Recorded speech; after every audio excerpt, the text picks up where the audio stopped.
A very good morning. I'm Jeyrubini Ramesh from the Ministry of Environment. And together with us today, we have two parties.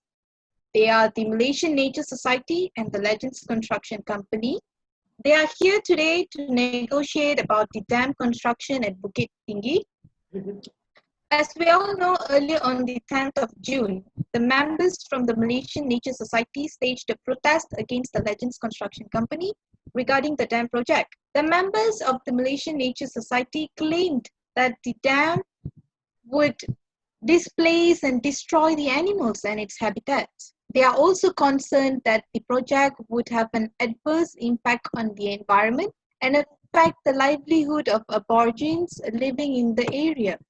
Hence, this is why the construction company is also here today to share their plans and opinions, wishing to negotiate with the Malaysian Nature Society members.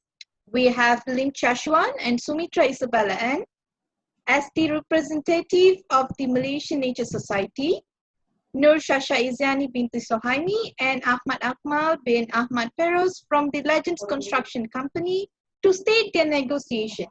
First, I would like Mr. Ahmad Akmal to state his project plans and opinions about the construction. Go ahead, Mr. Ahmad.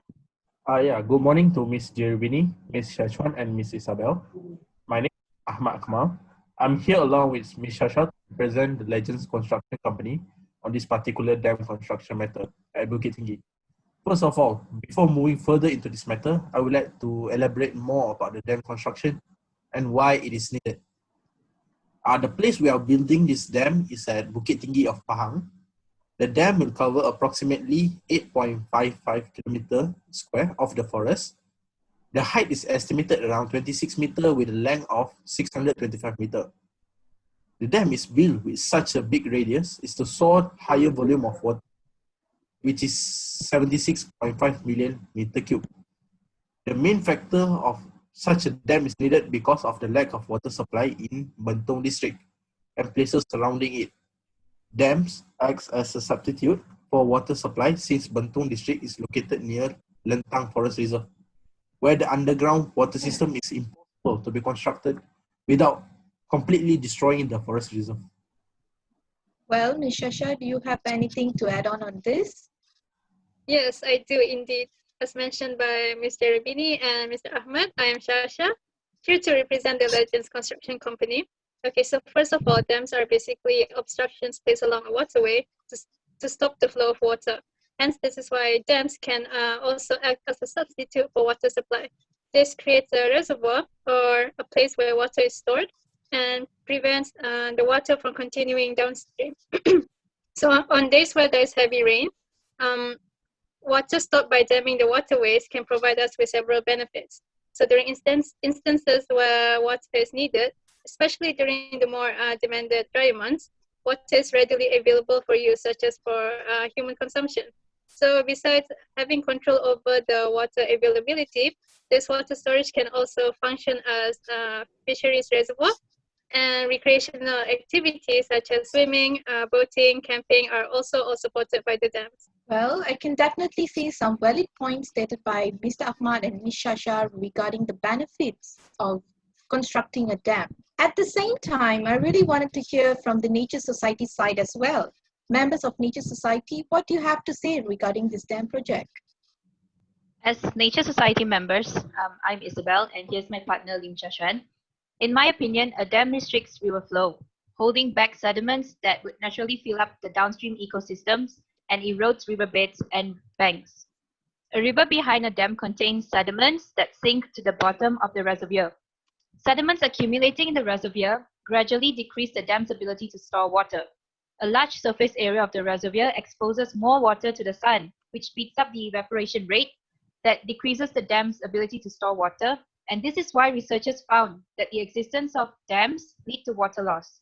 Additionally, high-energy water released downstream from dams will erode and deepen the riverbeds.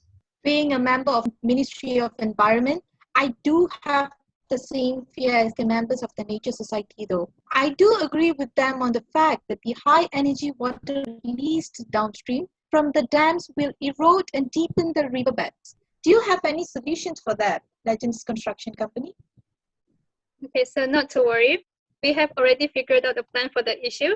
So instead of letting the sediments accumulate, we plan to create filters and set the filters up before a few meters before the dam. So the function is to prevent the sediments from entering the reservoir.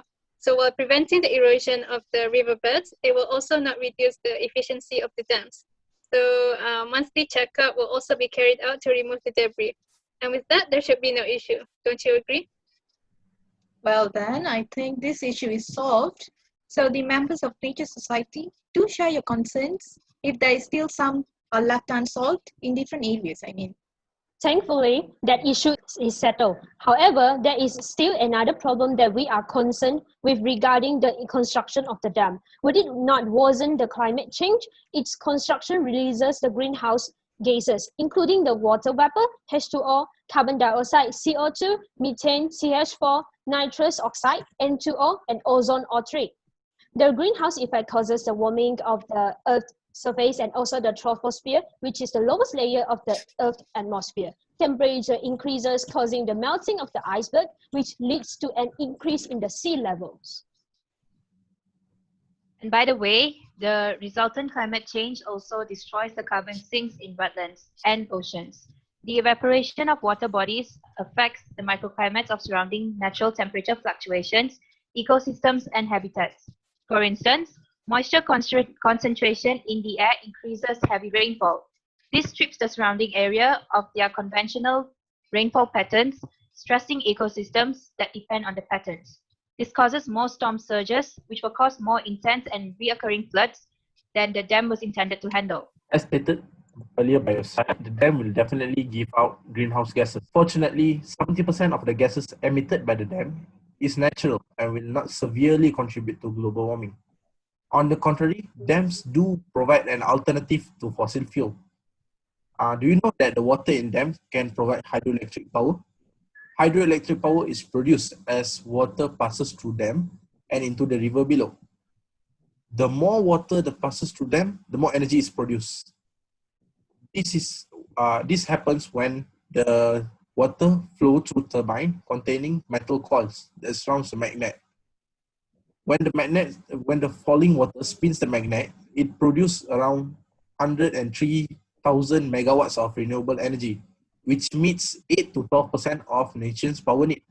This can certainly help the Bentong district, especially those who are living in secluded areas. I really like the idea, and furthermore, if the Bentong Street is getting an amazing opportunity, why not proceed, right? But Nature Society, do you agree? Looks like we overlooked the fact that the gases emitted can be natural. However, have you realized that this dam construction will block fish migrations? Not only this, but it also separates the fish from the original habitat, which probably will cause the extinction of some species. Animals are very sensitive towards the changes of the environment, you know. Yes, as to be separated and moved to a new environment, they probably will die because they haven't adapted to that environment yet. Next, blocking the fish migration will further lead to a genetic drift, bottleneck effect, which causes a drastic decrease in the population of the fishes. Once the population of the fishes decreases, the hybridization between the fishes, which will produce a new species, will also decrease. As a result, then the species decrease or may even face the extinction problem.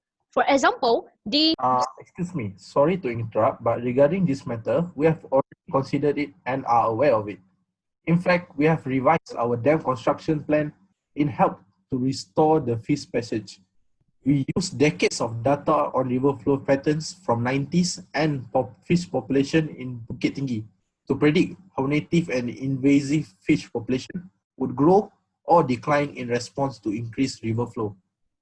By comparing these predictions with the residents needed to divert water from the Bukit Tinggi, we could determine not only how much water should be released from Bentong Dam, but also when this release should happen to benefit native fish while creating a hostile environment for invasive fish. Okay, and if I may, I wanted to add in that designing water releases in this way will also ensure that we meet agricultural water needs.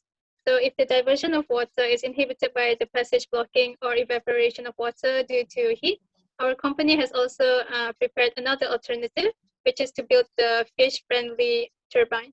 So the turbine will be built in water, and the design will allow fish to pass through. Also, it will still slow down the migration. The river's animal flow, the river animals' movement will not be permanently stopped. I think these points are valid for about 50% for me, and I would like to hear more from the Nature Society. In regards to the habitat of the aquatic and terrestrial animals, building the dam would take the animals' habitats away. Most of them will eventually die by the roadside for the terrestrial animals, or even die due to the lack of the water supplement for the aquatic animals. Migratory fish like salmon, which are born upstream, may or may not survive their downstream trip around. I totally agree with their points. The Legend Construction Company, we have to understand that the aquatic animals are reducing day by day. And honestly, I don't want us to be a strong contributor to this issue. How can we fix this? Do you have any opinions? Can you state them, please? I think we can solve this problem by building a dam between ecosystems without destroying the habitats. Initially, the dam's suggested size was 8.55 kilometer square.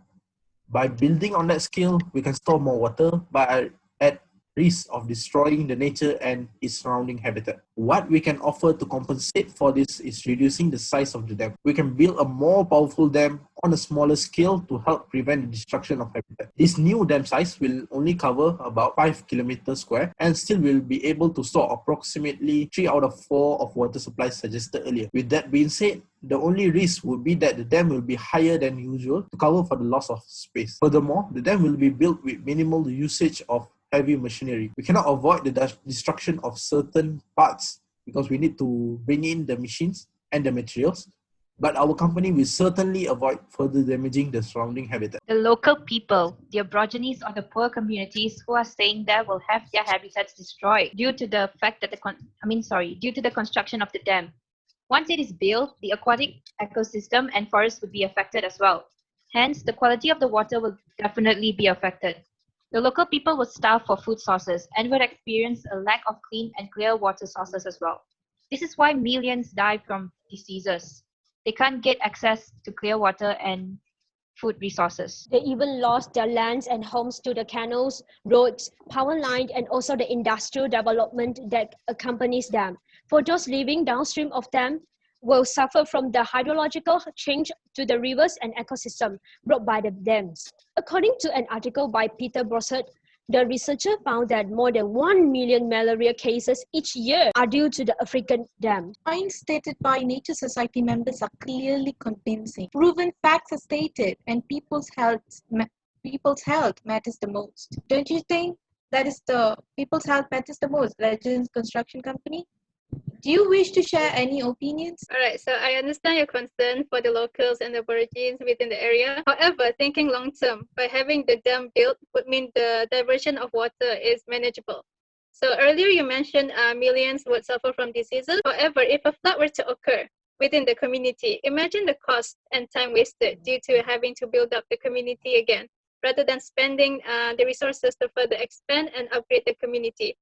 And imagine the lives that may be lost as well.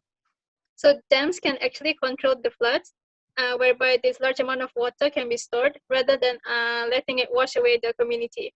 So losing a few homes to bring a better change is better than wiping out the whole community. Don't you agree? Okay, so regarding the food source, dams can also provide irrigation to the land continuously and at the right time. So this ensures food security in terms of for both crops and livestock for the civilians. Okay, now these points are definitely convincing. And also, since there's a lot of valid points stated by the both parties, I cannot really side with the either party.